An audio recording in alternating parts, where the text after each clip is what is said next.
Welcome to another episode of Soul Coffee. Today's guest, my brothers and sisters, y'all are in for a treat. Y'all are in for a treat. I feel like he's an old soul captured in this magnificent form, and he was placed at such a divine, beautiful time in my life to impart so much certainty as I was navigating oceans of uncertainty, of ground that just seemed to almost be pulled out from underneath me. And I'm just so grateful for this man. He is a facilitator at Palmer Davenport, or the Palmer College of Chiropractic, as a facilitator of Kairos training culture. I believe he is a facilitator of consciousness. He is a steward of the Stoic philosophy and has inspired me to live a more examined life from the day that I've met him, and has reminded me of my own sovereignty. And that's what today's episode is about, folks. I'm really excited to introduce DC to be Colton Engelman. Please snap him in to the show. Wow. Thank you, brother. Thank you. What a beautiful, beautiful audience you have here. Quite the first season you had, huh? Ooh, man, it was fantastic, brother. It was fantastic. I appreciate you. Well, thank you for having me here, man.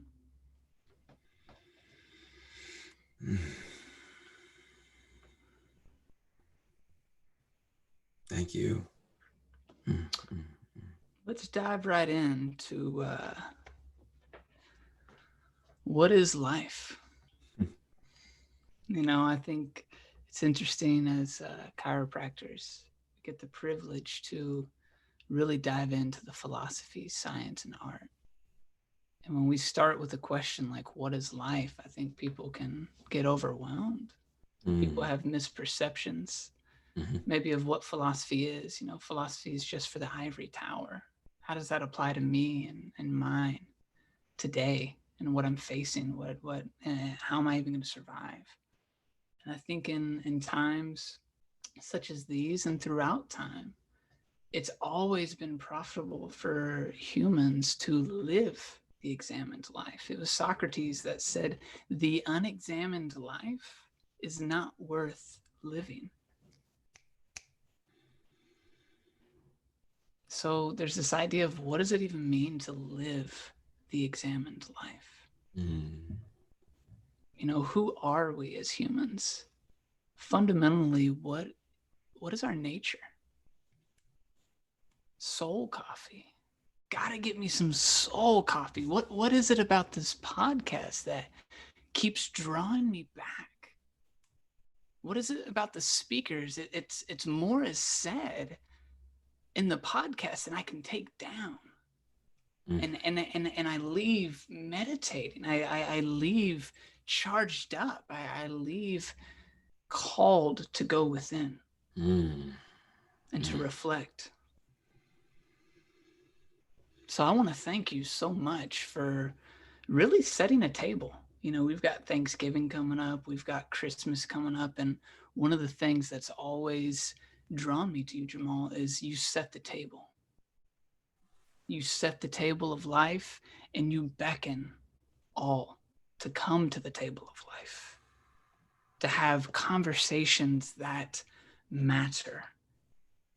Are we just matter? Are we just some atoms and particles jumbled up, chaotically assembled, and now we're here for a blink of an eye and then we're gone? So I'm excited what we're going to get into today. Hopefully we leave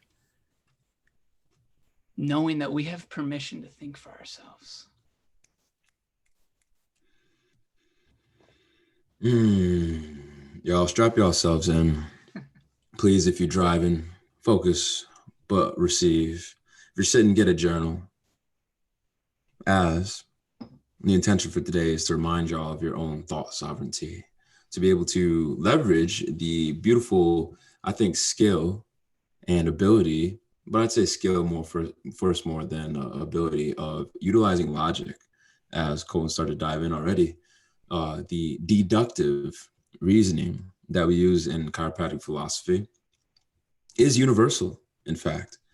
Being able to examine different principles and tie our own application to them as they don't change, as they've been around for thousands of years. As you can see, some of these hints, even in one of the books that me and Colin often share, talking about the Daily Stoic, which has such beautiful lessons from Epictetus, from Marcus Aurelius, from his mentors that lived a very examined life. And through all the chaos, as there's cycles of chaos, there's cycles of hate, there's cycles and patterns that have patterned all throughout history, we just haven't appreciated or shifted our lens. And like we started talking in the pre-chat, have that gratitude in the lessons, because all is going according to plan. Even in this time of quote unquote COVID, all is going according to plan. However, what is our lens that we're looking things through? How pure is that lens? How clean is that lens, or that windshield of life? I love that word you use of lens. And I think the root word comes from German origin, where we get the word world view from. And I think it's super important for every human to consider you have the ability to think, to reason. And personally, in some of the beliefs I have, I think that's what separates me from the animal kingdom. The animal kingdom operates off of instincts, whereas humans have the ability to reason. But then when we look at our education system, where are the classes dedicated to logic? And you want to talk about Stoicism, and the granddad of Stoicism was Marcus Aurelius, who was a Roman Empire, or a Roman emperor for the Roman Empire. And I think it's interesting to draw parallels between where we are today in the United States of America and where the great empire of Rome was. And one of the great historical questions that historians debate back and forth was, how did the Roman Empire fall? What was it? This great, huge empire, and it wasn't built in one day, but goodness, it felt like it vanished in a day. Well, like what caused that? And it's a great thing to study for oneself. And that's why I think Stoicism is such an important philosophy to consider, is because of the influence the Roman Empire has on the Western culture and the fact that we live in the United States of America.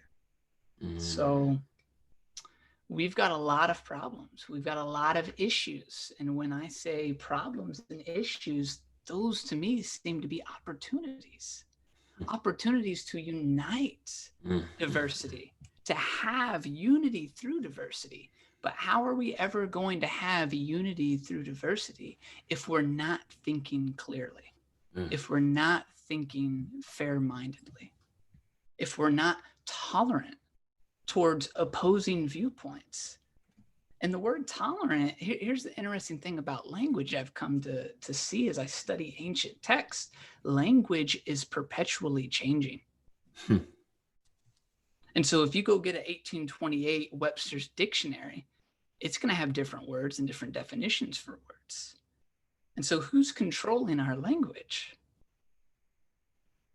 Do we believe in the power of language? I personally believe that language was a gift given to mankind so that we could connect with others.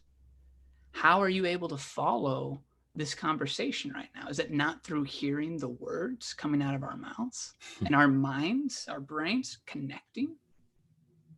And so how often are we bombarded each day with ineffective communication?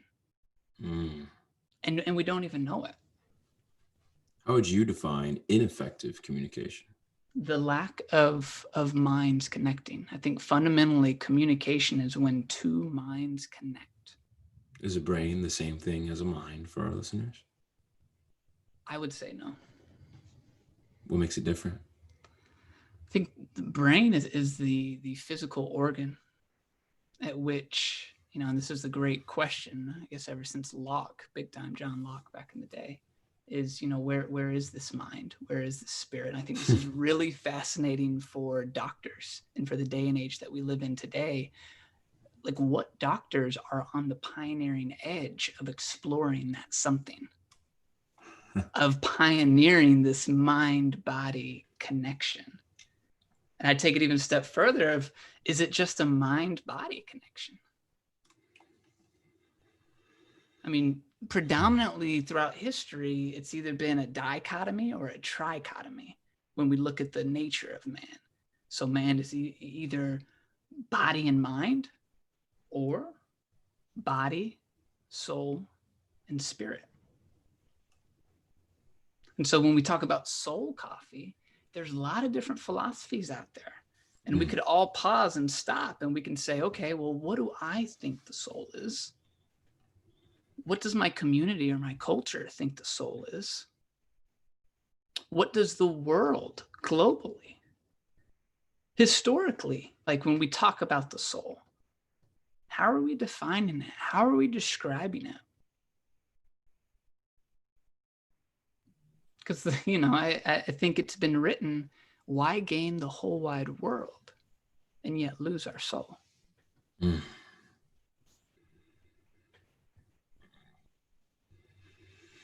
Mm. And so everyone's entitled to an opinion. Everyone is entitled to freedom of expression. And when we look up and we encounter others, there are times where we see a lack of that expression or we see interference. And with that, we see suffering. We see people getting offended at opposing viewpoints. That's not tolerance. Tolerance used to mean you and I could hold opposing viewpoints and still respect each other. Tolerance today is seeming more like, not only do you have to respect me, but you have to agree with my viewpoint. Have to. So I think we need to pause. I think we need to slow down. I think we need to look at our education system. We need to look at some of the bigger questions and get past the what in life. What do I need to do? What do you want me to do? What am I supposed to do? Get past the how and start digging deeper to the why. Let's ask some fundamental questions that humans have been asking since our existence. Mm-hmm. Who am I? The question of identity. Why am I here? The question of purpose. Where am I going? Like, what's the final destination? These are just some fundamental questions that my 5-year-old daughter asks. I would like to see a presidential debate when the candidates are answering questions like that.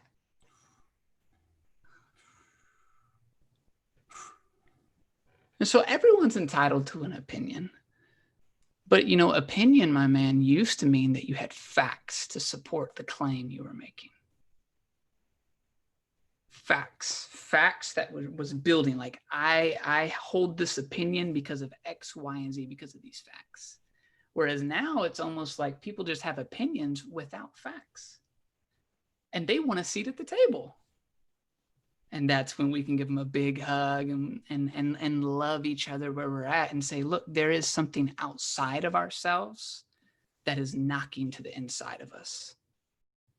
There's something inside of us we're trying to relate and connect with others. And how do we do that? How do we do that in a way that's effective communication? How do the minds meet together? How do we do this in a way where we're actually being fair with one another? It just keeps dropping in right now. Grateful for Dr. Lance Von Stade, and highly recommend anyone who's missed that episode. That's the most popular episode of Soul Coffee. The Trust, fantastic. Trust, the ultimate resource. And I feel like a lot of people project this need of, you need to accept my realm of thought or my opinion, otherwise XYZ. And I talked to Dr. Chris Lee about this yesterday when we recorded. There's this polarized nature of things, and people in this time are jumping Maslow's hierarchy of needs without meeting this baseline, which is our physiological needs of health, of water, of quality food. And they're just focused on the safety need. When a lot of times it's almost a dispute of that foundational hierarchical need of health that is so critical and quite is our greatest wealth. And back to the nature of this podcast to even begin with, is to be able to cultivate people's thought fitness. Right. To be able to exercise, the ability to receive new information and interweave it within your own and share it with other people, and be able to input and be more sensitive to what quality of information is tilling the soil, is sprinkling some nutrients to that fertile garden that is your mind, not brain, as that's the organ. And Brett said this the other weekend. The brain is a transducer. It's an antenna. That's why you can have thoughts that come and insert voice, that you may be used to. But if you're really listening, how does a new thought, quote unquote, new thought in your brain occur? Just popped out of the blue, just unveiled itself. An idea comes in a melding of minds, or in the quietness. For my intuitives listening in, but I imagine in my extroverts, you'll get a little bit more inspiration and reconnected, or more energy being in the presence of people with new ideas that you can act and move on. And my intuitives, they will find those ideas like Thomas Edison, I believe in Think and Grow Rich, was quoted for saying, he was a horrible fisherman. And one of his friends looked at him when he was fishing one of these days. He's like, bro, aren't you going to put any bait on this line? And he's like, no, then the fish would disturb me or wouldn't leave me alone. So he was just fishing to be quiet. And that's where there's some magic that lies. Do you think our society embraces solitude or quietness? It's interesting, as it's almost a punishment. Think about it. Go to timeout. Solitary confinement. It's almost patronized from a young age, or, to think of that restraint jacket as someone's crazy if they are by themselves or if they are a loner. Maybe the kid at recess is by himself and doing whatever while everyone's playing, dodgeball or burn or basketball or playing tag, whatever it is.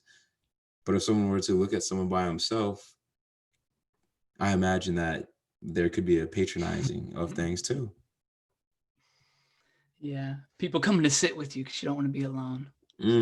That's nice. That's just in deep meditation. How's your day? Right. What does it mean to be alone to you?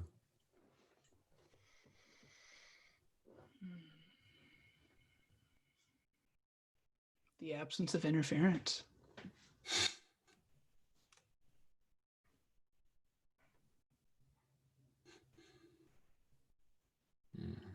It's interesting. There's a famous psalm.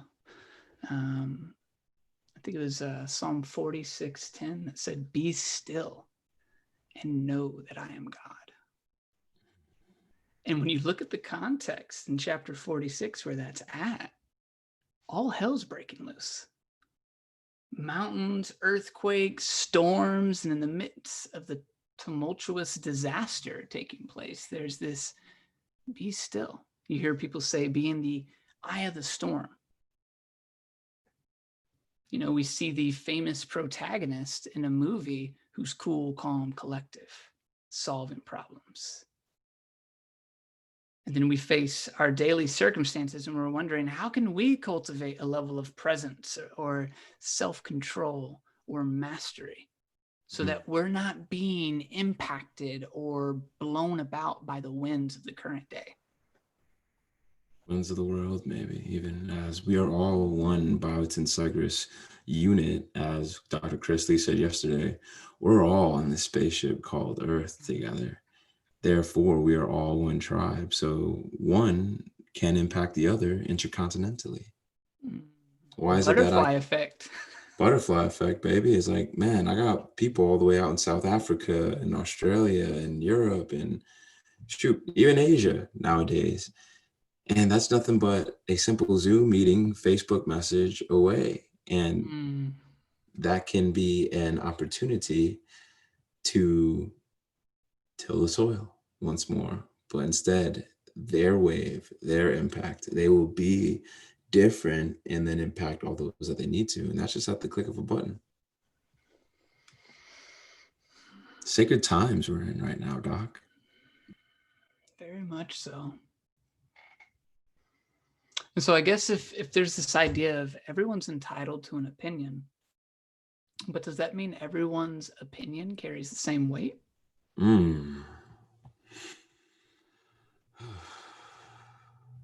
No, is my first impulse. No, as if I may. It's almost like depends. I almost want to say it depends how certain one is in the words which formulate the opinion as, or they give structure, they give a framework to the opinion to be received however it might be.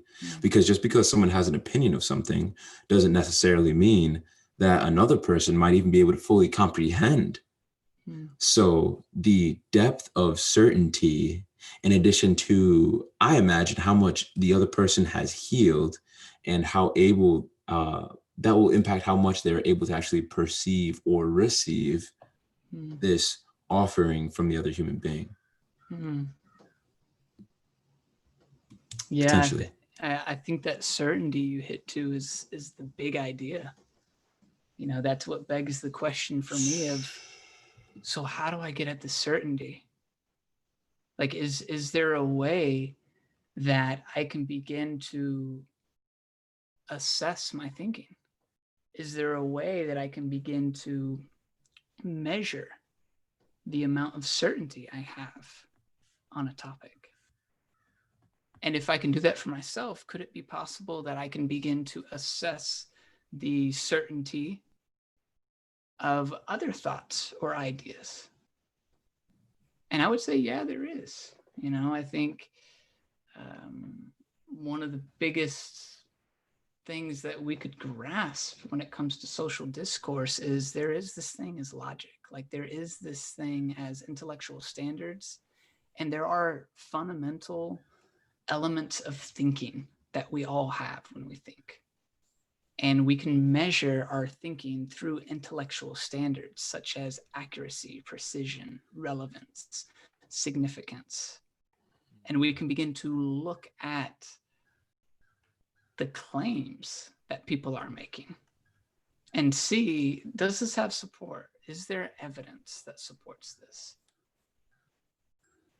Because we've got a lot of professionals, we've got a lot of people that are looking for questions, they're looking for answers. They are surrendering the sovereignty of their own mind and looking without instead of going within and feeling empowered that they can show up, they can make a difference. So the certainty, how is it that we can come to a place of certainty? And even if it's not 100% certain, how can we have this confidence or this assurance that, you know, I'm saying what I mean and I mean what I say?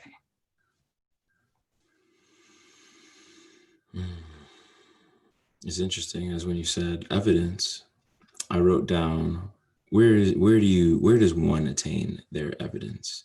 And that's the default thing with Stoicism, with this chiropractic philosophy, as in the chiropractic textbook by Stevenson. I believe he says chiropractic. I believe he says philosophy is simply the love of wisdom. And I love this because it's that has an open nature to it. And if you study these universal principles, it goes around that natural laws, values. The Stoics always talk about virtue being of 4 components, I believe. Let's see: courage, justice, self-control, and one other that I'm missing. I believe it's reason. Ooh, I think you could be right. And those can go back to examination of nature, as you can examine nature because we are nature. We've just forgotten it. So I love when you say getting to know oneself is I believe is getting to know nature a little bit deeper. And isn't that quite a battle today? Just to ground down with nature. Just to relate with nature. How fast are we moving against the principles of nature? Ooh. And I agree, as ego, as our wonderful mentor, Dr. Marvin Tulsky, talks about ego being earth guided only. Or I believe another one of my mentors, Dr. Kevin Fly, said, efforting God out. God not being some external entity, but all that which is. And in our human forms are these vessels in a contrast to or against these natural laws and principles, such as honoring the earth, honoring the soil, taking only what we need. And you could even say borrowing it versus taking, and then storing it, as the book Ishmael wonderfully talks about, that there's these takers in the world. It's literally moving against nature with how we pollute her, with how we damage her, with how we just sacrifice and use her. And I say her with intention, as there's this give to it, as it always will be. But only when can we remember and see, as with a new lens, the damage that we're doing, or the lack of symbiosis perhaps that is there, can we begin to shift ourselves into more ease versus dis-ease, or lack thereof ease.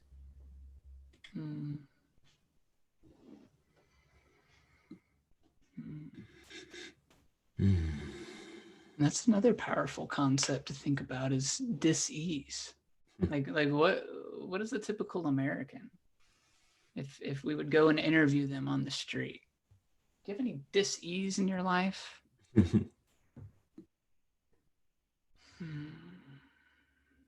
So do you think the closer we arrive to nature, the more ease we'll have? Or abide by these fundamental principles? I'd say that there's a potential for sure. As I love that you said arriving. I'd almost say it's like a returning to. It's a returning to, as there's a potential there. And whether it's getting quiet in meditation, shifting the locus of focus, or the locus of the compass that governs people's actions, which Dr. Brett Jones, shout out to our brother, MBM in the morning, move, breathe, meditate.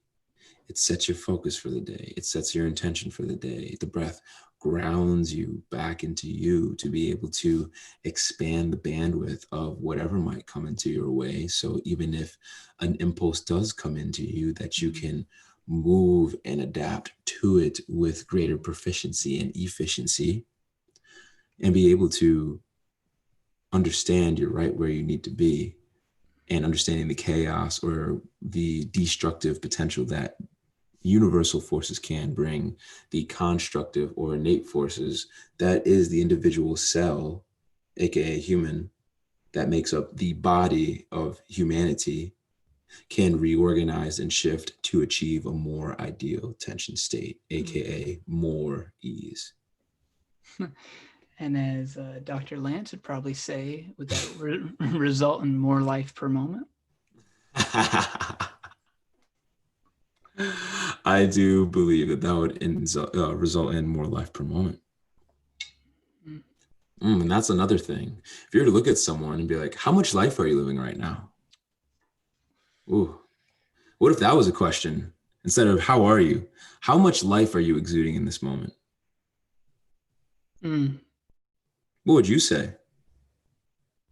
Mm. Yeah. to how much life I'm exuding right now? Yeah. I would have to say 100%. Ooh. 100%. The intelligence, force, and matter, and the triune of life. But no, that's a fascinating idea. If we could somehow harness technology where instead of trying to anticipate the weather or measure the weather, it's like, what if we came up with a technology where we could really, and we've got heart rate variability, and we're going in a direction with healthcare that the technology we haven't had what we have now. So it's a fascinating question to how much life are you operating at right now? How much And life? I would have to take you back to, well, what is life?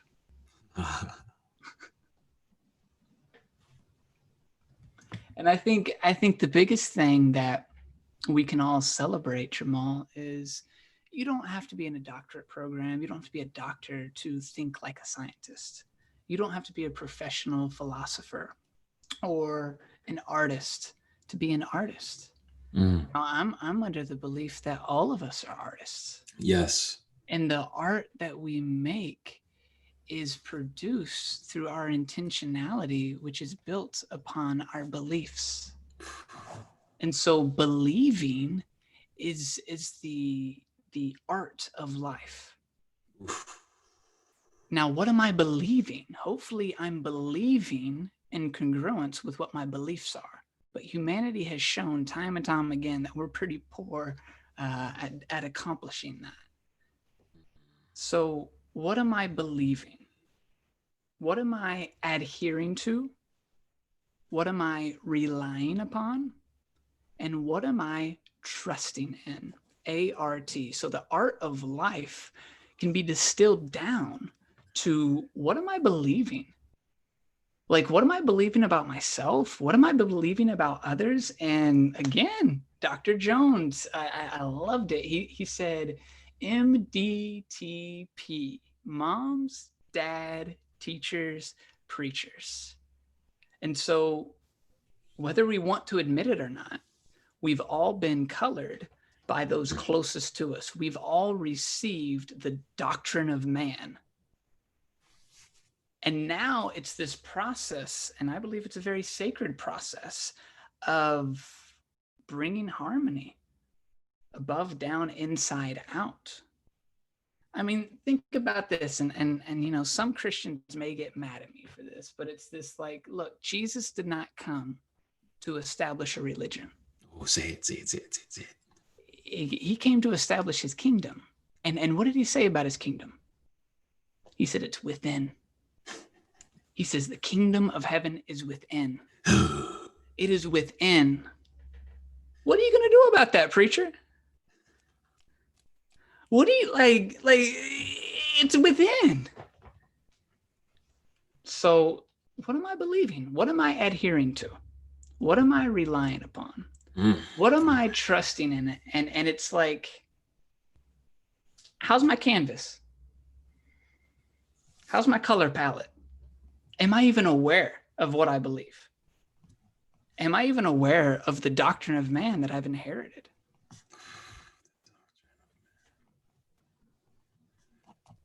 Oh man, I put art, awareness, relying, and trust. Oh, that's so good. And it's interesting as I love, okay, so to answer your question, what is life? Principle number 4, triune of life. Life is necessarily a triunity of intelligence, force, and matter. Principle number 2, the chiropractic meaning to life. Chiropractic meaning to life is the expression of the intelligence. So tying back to the question is, how much life are you exuding right now? It can be 100%. And at the same time, a lot of people are coffining themselves, or coffining their expression, coffining their beliefs within themselves to adhere to a bigger box that they perceive that they're in, that they were placed upon, through their parents, their teachers, or their preachers, until you can live the examined life. Right. And look, what our mom, what our dad, what our teachers and preachers, like, they may have been spitting pure truth at us or not, you know, and it goes back to this idea of, am I aware of my own beliefs? You know, am I aware of how I'm believing? Am I aware of the art? You know, I come from a family where it's like, you don't go through the motions. Do not go through the motions. Like, why are you doing what you're doing? Remember why you are here.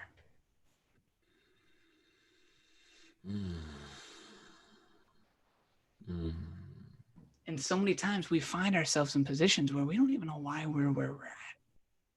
It's almost as, I'd even dare say, people don't effort to dig that up within themselves until they're ready. That's what it is, until they're ready. You can't make someone reflect upon their life and examine things so that way they can piece together the puzzle to what is their purpose or their mission, to why they're here. What is most important to them? What are your top 5 values? What's most important and dear to your heart? Yeah. What can you not live without? Is it family? Is it integrity? Is it gratitude? Is it love? My Is it community? Is it an iPhone? Hey. Materialism is running rampant. Back in the day, what did the Roman citizens say? Hey, give us more bread and more gladiators. Maybe today it's like, give me more Netflix.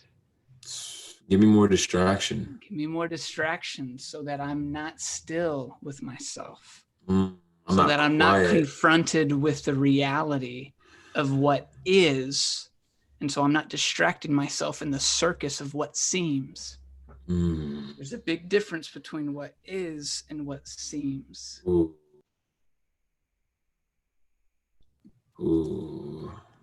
I hope y'all snapping, man. What seems. And it's interesting. I was going back to a thought you had. You know, I think of life as a canvas too, and or you can think of it as an orchestra, but sticking with this art analogy, that you get to think of art as this beautiful life. I say life as an art piece. And it's interesting, as when you said that, my mind went to, you said we are colored by our teachers, preachers, and parents. And when I thought of that, I thought about crayons. I thought about crayons, like the big 64 pack, you know, crayons. Oh, and it's got the unique crayon sharpener as well. And how when you're coloring your thing, that when it gets dull, interesting enough, it's easier to go outside the lines. And to go outside the lines, one, you get scolded and you get patronized as it's messy and it's wrong and you can't do that.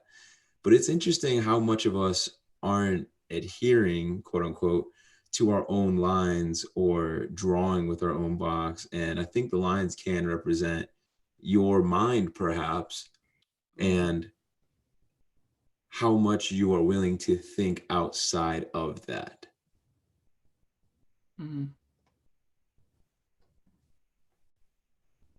Yeah. Or how much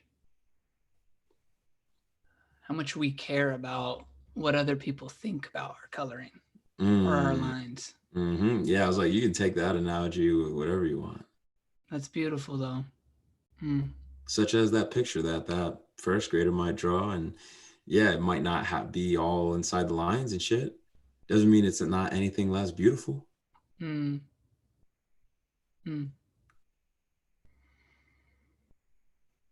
so could my life be more beautified if I had a greater sense of awareness of what I believe, of why I believe what I believe? You know, and do I have a support network that's holding space for me in that? That's encouraging me, that's sharpening me, that has me in the dojo?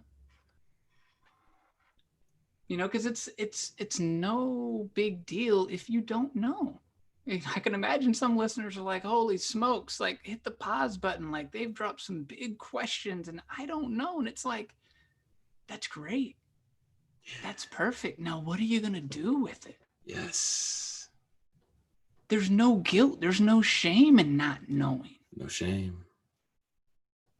But if we're not going to know and just be content with that, then that's when I'm like, wait a minute. Are we getting to a point where we're living the unexamined life? Mm.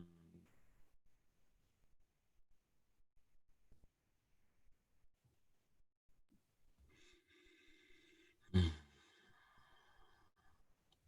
And I love that. As it'd be easy for those same people potentially to get a big impulse from this podcast, any episode, any podcast, any speaker, any other human being, and to receive that impulse. And before they turn it into a constructive force to lead to higher levels of organization of the matter or of the molecules, leading to a greater expression of the intelligence, they dilute that impulse or they diminish it by returning to a distracted life, a busy life.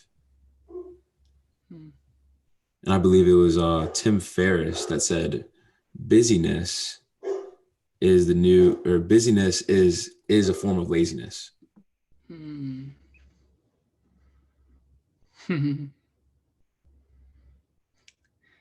think it was Obama who said, don't mistake motion for progress. Nice.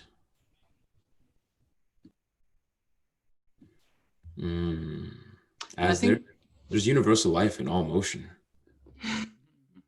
Everything is always moving, dead or alive. However, is there an intelligence permeating in that? Is there a greater something observing that something that is moving to continue to reorganize efficiently and proficiently? And if so, can I be a willing participant? And if so, can I accelerate that growth process? Yes. You know, we love talking about PTC, present time consciousness. And at the end of the day, like having conversations that matter allows the exercise of that brain muscle, of that thought exercise that you talk about. And through that, it's like, oh my goodness, like now I'm having thoughts I never had. Now I'm looking at things from a perspective I never have. And that's where we can begin to cultivate unity through diversity. Thought gains. But we got to be secure in who we are. Yes. So that we're not threatened by diversity. Yes, not threatened by newness. Exactly.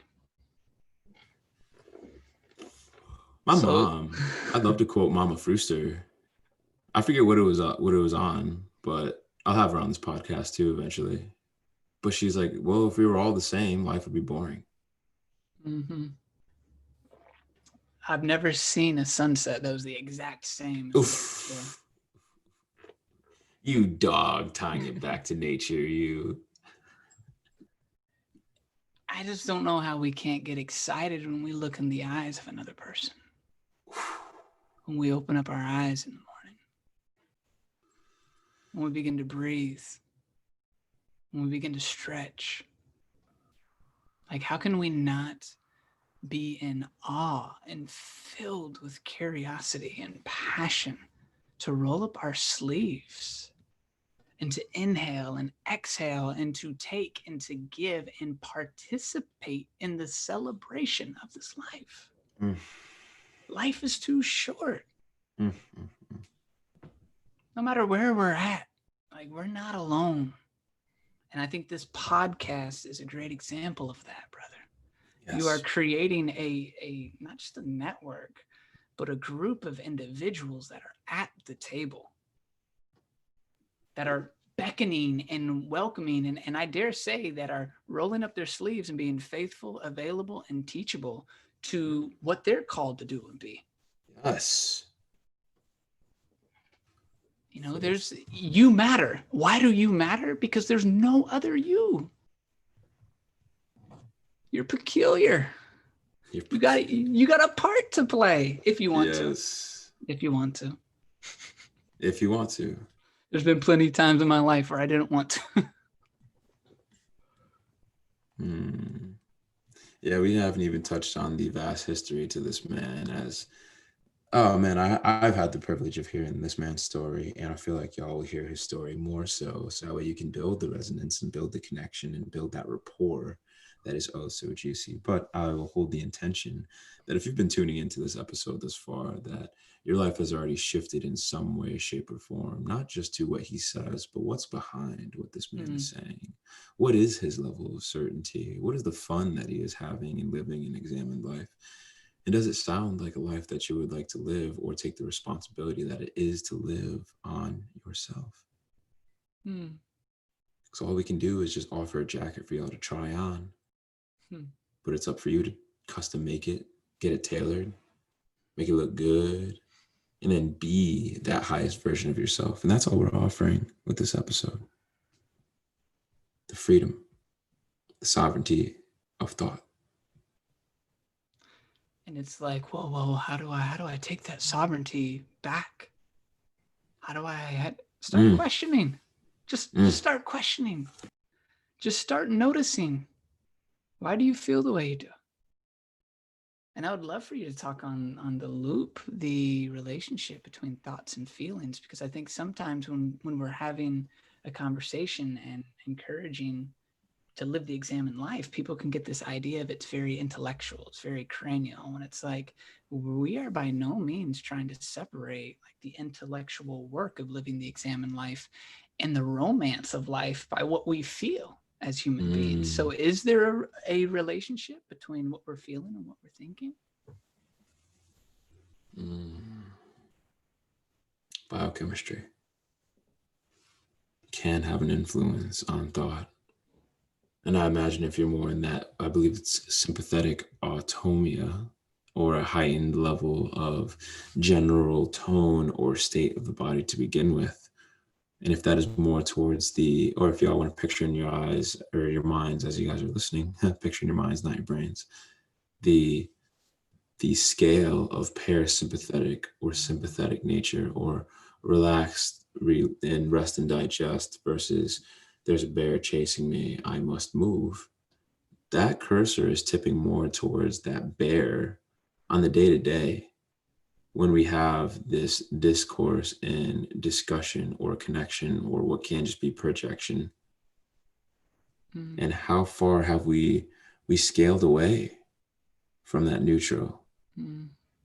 Living an examined life is simply a path, and we say a path, not the path, but a path to coming back to neutral, so you can stay there instead of leaning towards that right in that more sympathetic state to where your breath is more shallow, your pupils are more dilated. You can't perceive more as you're worried about preservation of self. What will it take, even if it's not an offering that you've heard this far in here, to navigate and find your way back to home?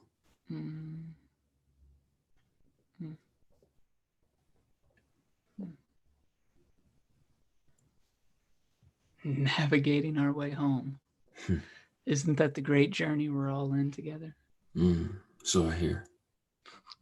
We're all just walking each other home. Well, I appreciate all the tools you've given me on my tool belt. I know you and your speakers have just given me. I feel like I've got Batman's tool belt now. Man, I feel like I got a damn jetpack on. And what a blessed life it is. Yeah, now we just need to figure out a way how to get Move, Breathe, Meditate into public schooling. Oh my gosh. Could you imagine taking a population and instead of constraining young kiddos to their seats and penalizing them, if we were celebrating them and moving and breathing and meditating? You know, and I think that's the big thing. You know, where does the body go? The body goes where the mind goes. Where does the mind go? The mind follows the breath.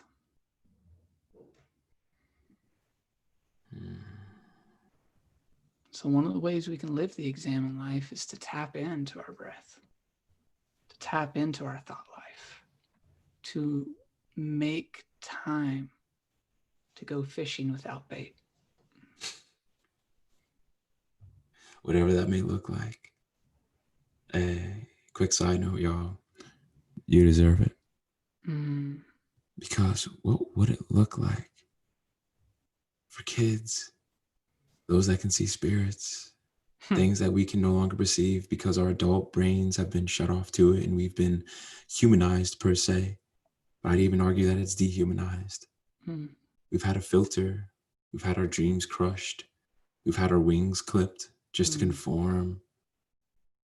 What would it look like if those free beings that have access to all of this technology internally and externally as a phone, what would it look like if they got more into their nature? What would it look like if after they got ready, they had a breakfast of the best means possible provided by that parent or by the school? And then afterwards, before the day even began, school was led by a principal or by the teachers. All right, class, we're going to move our bodies for a few minutes as it bolsters what the brain can even receive and perceive. We're going to breathe to lower our state back into a state where we can think deeper. And then we're going to meditate on a focused intention together of how our day is going to unfold. And what if that permeated across a school district? What if that permeated to different counties, to different states? See, because what you're talking about, Mr. Colton, you're talking on BJ's Utopia. It's just a different means. As what if that there was the individual human or kid that was impacting the city, that was impacting the state, that was impacting the nation, that was impacting the world, that was more clear and connected back to nature, more clear in thought, more moving with a compass that they're able to follow because their minds are already set on a greater northern star, that are moving cohesively. All the arrows are pointing one way and it's up and it's together. What would that look like, y'all?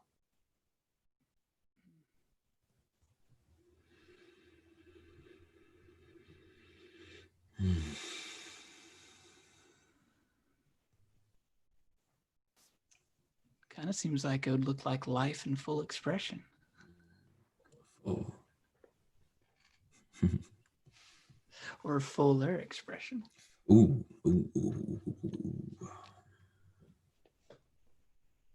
Sounds like there's more depth to it.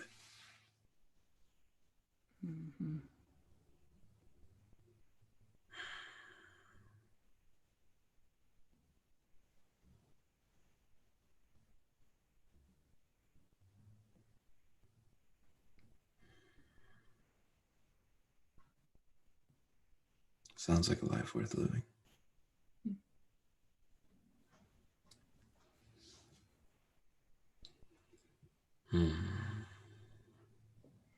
My brother, quick question for you. Yes, sir. What would you say your superpower is?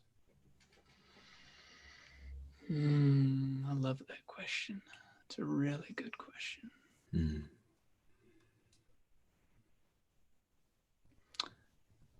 I would say observation.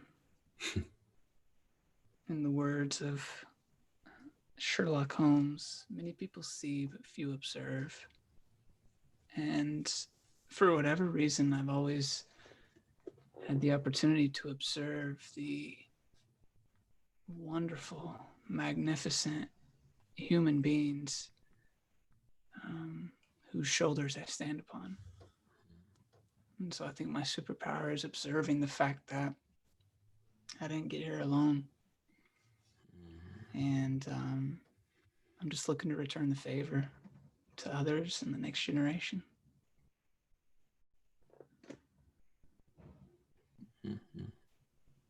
Thank you for that. Thank you.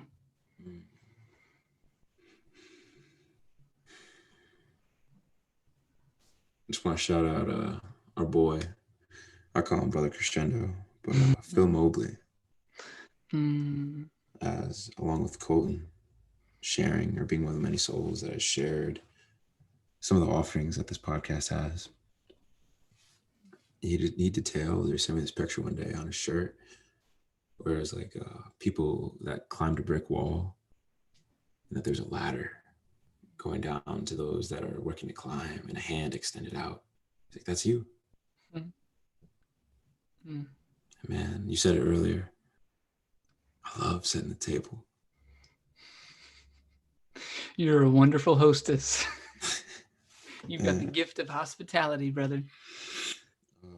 Coach Ruby, she had a wonderful affirmation come through, and she said, I'm a curator, in reference to her, but, you know, I am because we are. So she said, I'm a curator of spaces.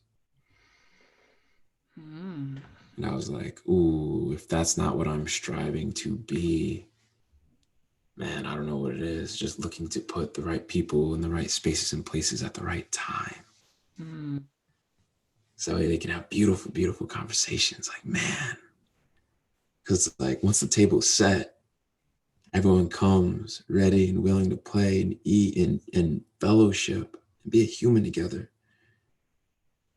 So there's so many relationships are formed, like to enjoy this nectar, this fruit, this steak, this mofongo, this delicacy that is life. It's like, man, what a great life it is. Bon appetit. Make sure you participate. Brother, it is time for the soul coffee question. How would you describe either your process or your flavor of soul coffee that you offer to the world?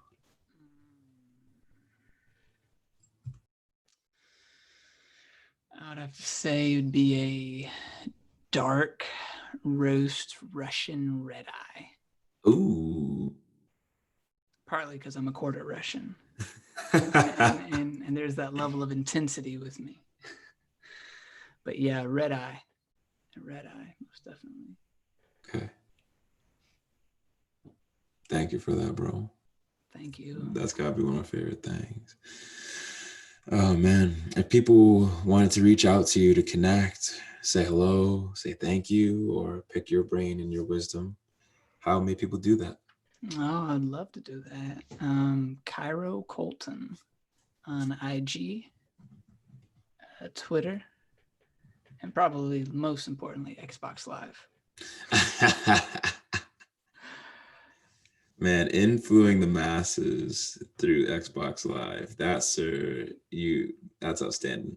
Just wait till that tribe gets on Mixer and gets on Twitch and begins to show bust out founders and demonstrate chiropractic training.